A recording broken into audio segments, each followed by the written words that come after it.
Hello, good morning.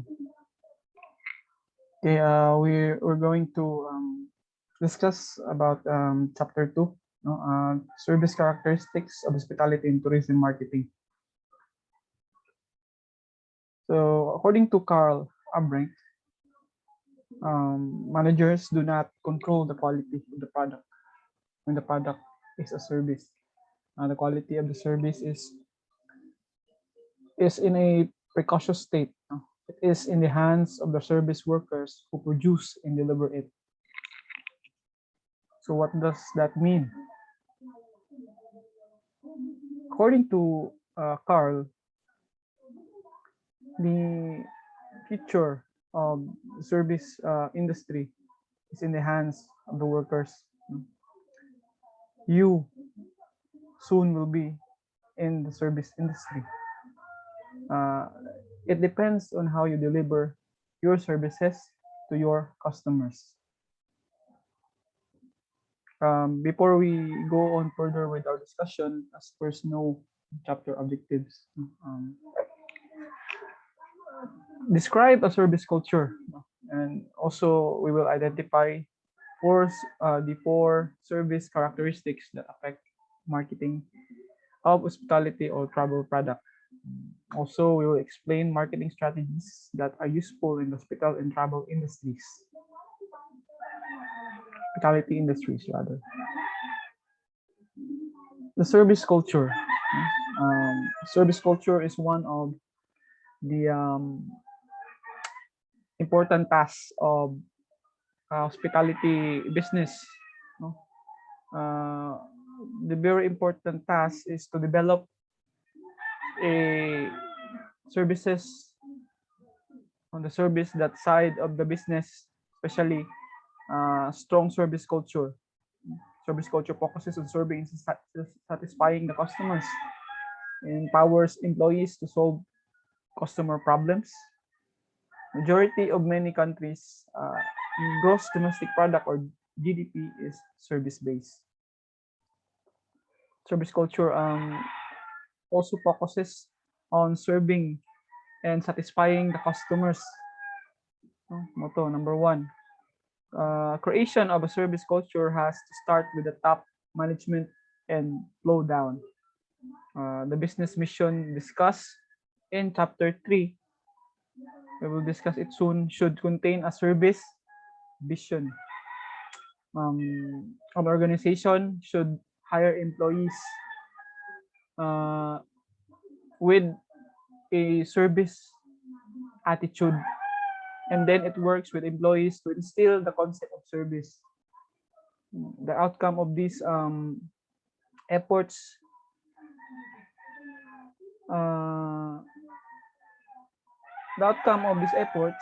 is the employees who provide service to the customers. In well-run services, employees are taught to own the customers period to housekeeping. And also, they are taught to own the customer's requests. For example, a guest requesting towels from the desk, it should be transferred to the housekeeping. The request is taken by the employee at the front desk, and he or she will then call the housekeeping. But that is not the end of his or her involvement. He or she will check he or she will check back with housekeeping in 10 minutes, to make sure the towels were delivered. Imog na siyang follow up. So if they were, he or she will call the guest to make sure that the guest got the towels. Imong i-confirm and ask if there is anything else he or she can do for the guest. A service culture lets the employees know, they are expected to deliver service to the guests and provides employees with the tools and support by the need to deliver good service. Characteristics of service marketing.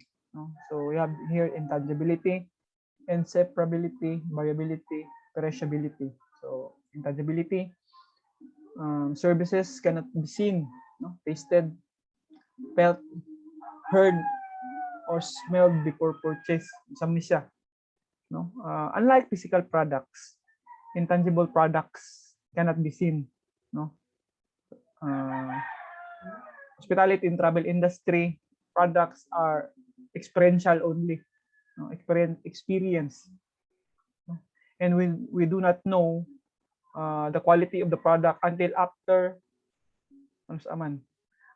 we have experienced it. Di na tumabalaan ang qualities sa product sa service industry until atong ma-experience. So a restaurant customer will know how good the meal is until he or she has consumed, no? Consumed the product, no? Consumed the food. So likewise, a family planning a vacation will not know if the destination of their vacation and the choice of their resort was a good one until they have their vacation experience. One implication of experiential products is that we take away only the memories of our experience. We have the Marriott Vacation Clubs, no, international. They realize no, this that and has made a deliberate effort, no, to create memorable guest experience. So Marriott also realized that a whitewater rafting trip can create memories that a family visiting their mountainside resort in Utah, no, will talk about the years, no, this experience, no, will let the visitors, the tourists, no, experience.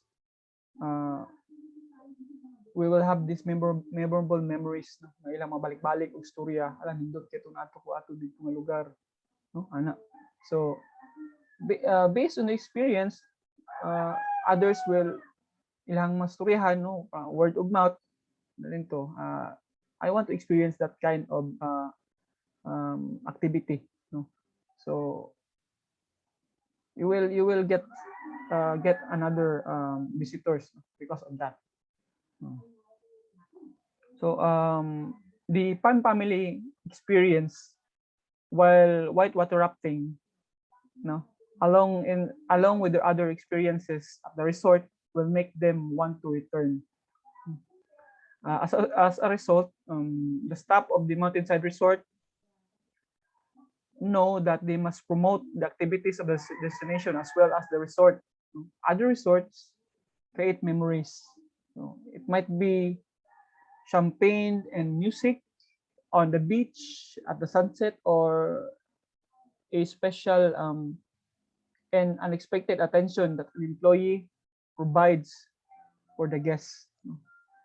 The goal is to create experience that result in positive experiences, because guests will know the service they will receive until after they receive it. Service marketers should take steps to provide their prospective customers with evidence that will help them evaluate the service. This process is called providing tangible evidence. Promotional material, employees, its appearance, and the service firm's physical environment all help tangibilize service. No? Hospitality companies today include virtual tours, no, and pictures on their website. They also take advantage of the social media, no, Facebook, Instagram, and other social media to share photos and videos. So a banquet salesperson for a fine restaurant can make the product tangible by taking pastry samples on the morning sales calls. This creates goodwill and provide the prospective client with some knowledge, about the restaurant's food quality. The salesperson might also bring a photo album, showing photographs of banquet setups, plate presentation for different entries, or the different entrees, and testimonial letters, from past clients. For persons having a dinner as part of their wedding reception, some hotels prepare the meal for the bride's family before the wedding day. Thus, the bride actually gets to experience the food before the reception, so there are no surprises. So that is the intangibility, of the services of the service industry. Then we have the inseparability. Services cannot be separated from their providers. Physical goods are produced, then stored, and then later sold, and still later consumed. In contrast, hospitality products are first sold and then produced and consumed at the same time. In most hospitality services, both service provider and the customers must be present for a transaction to occur. So inseparability means that both the employee and the customer are often part of the product. For example, the food in a restaurant may be outstanding, but if the employees serving the food to the customer has a poor attitude or provides inattentive service, customers will not be satisfied with their experience. So dapat the food is good, the service also is good. Another implication of inseparability is that customers and employees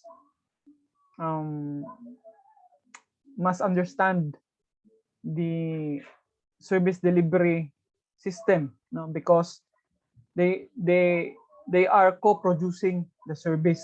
Co-producing means they are both providing the service.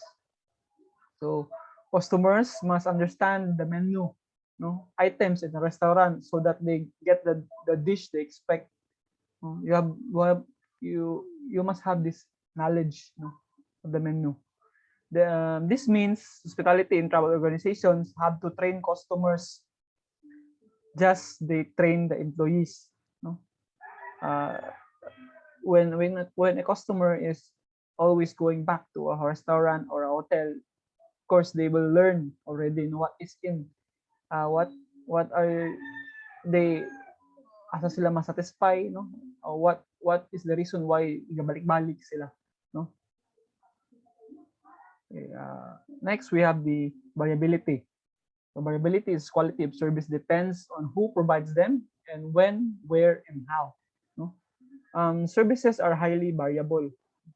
Their quality depends on who provides them, when, where, and how they are provided. There are several causes of service variability. Services are produced and consumed simultaneously, which limits quality control. Fluctuating demands makes it difficult to deliver consistent products during periods of peak demand. It is very challenging, once there is a product, once peak na, sometimes it compromise the quality of a certain product. It is very challenging that you will maintain the quality of that specific product. The high degree of contact between the service provider and the guest means that the product consistency depends on the service provider's skills and performance at the time of the exchange. A guest can receive excellent service um, one day and mediocre service from the same person the next day. No? So in the case of mediocre service, the service person may not have felt well or perhaps experience an emotional problem. Lack of communication and heterogeneity, no, of guest expectations also led to service variability. A restaurant customer ordering a medium steak, no, may expect it to be cooked all the way through, no, whereas the person working on the broiler, no, may define medium as having a pink warm center, di ba? No, medium rare. So the guest will be disappointed when he or she cuts steak and sees pink meat. Restaurants have solved this by developing common definitions of steak doneness and communicating them, no, to the employees and customers. So you will orient the customer and the employees, no, so they may be in the same page, no. Ay uban man gud lahi sa tuwa kita sa in the Philippines, no, when medium rare, rare, well done, ato kay pink hilaw, dili kwan hilaw, no. So dapat we will understand, no, what is the proper identification of the doneness of a certain steak, no. So when variability is absent, we have consistency, no. So which one of the key factor, this is one of the key, this is one of the key factor, no, in the success of a service business. So consistency means that customers receive the expected product without unwanted surprises, no. In the hotel industry, this means that a wake-up call requested for 7 a.m. always occur as planned, and that a meeting planner can count on the hotel to deliver a copy or ordered for 3 p.m. meeting break, which will be ready and waiting when the group breaks at that time, no? In the restaurant business, consistency means that the shrimp scampi will taste the same way it tasted 2 weeks ago. Dili mabago ang lasa sa usa ka pagkaon, no? Towels will always be available in the bathrooms, and the brand of vodka, no, specified last week will be in stock for the next month. Consistency is one of the major reasons for the worldwide success of McDonald's, no, for example.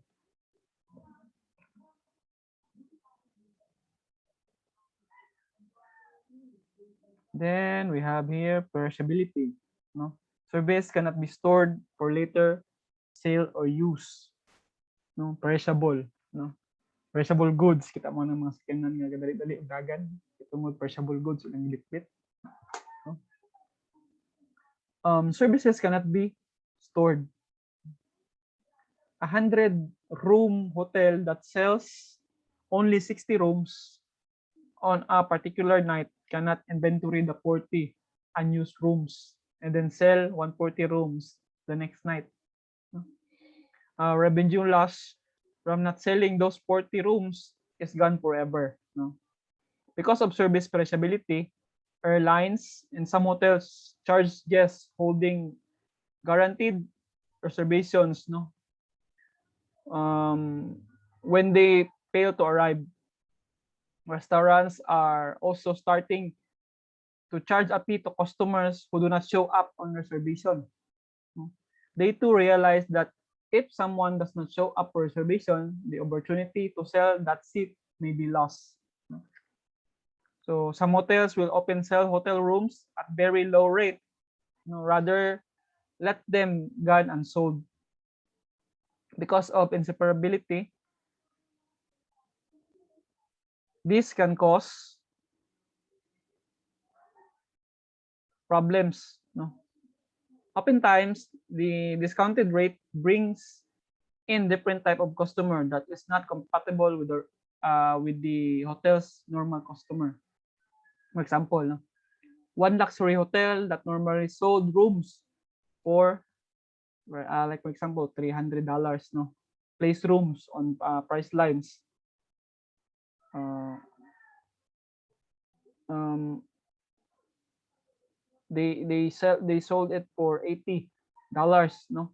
The guests paying $80 a night not likely to use the food and beverage outlets, no, but instead will use less expense restaurants outside the hotel.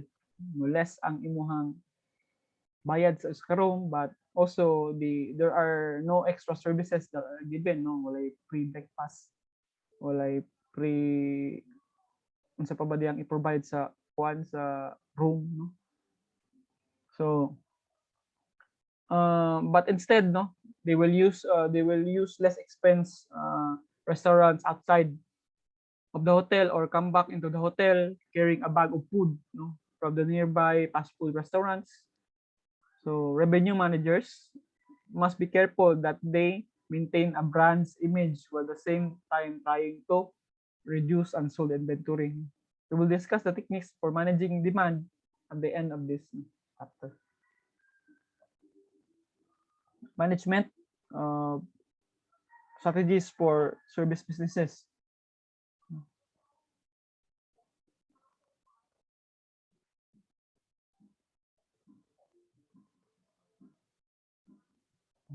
Service companies, no, must increase their competitive differentiation, service quality, and productivity. Increase in competition in cost, no? Decrease in productivity and quality. Service profit chain. No? In service profit chain, the customers in the frontline service employee interact to create the service. Effective interaction in return depends on the skills of the frontline service employees. Companies focus their attention on both their customers and their employees. No, they understand the service profit chain, which go back to service profit chain. No. They understand the service profit chain, which links service firms' profits with employees and customer satisfaction.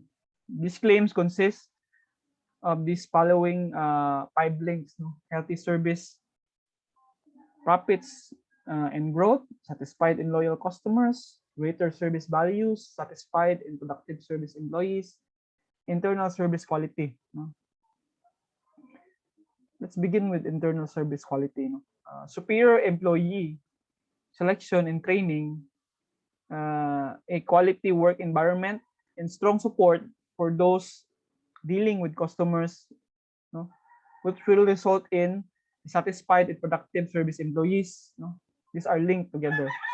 More satisfied, loyal, and hardworking employees, which result in greater service values. No?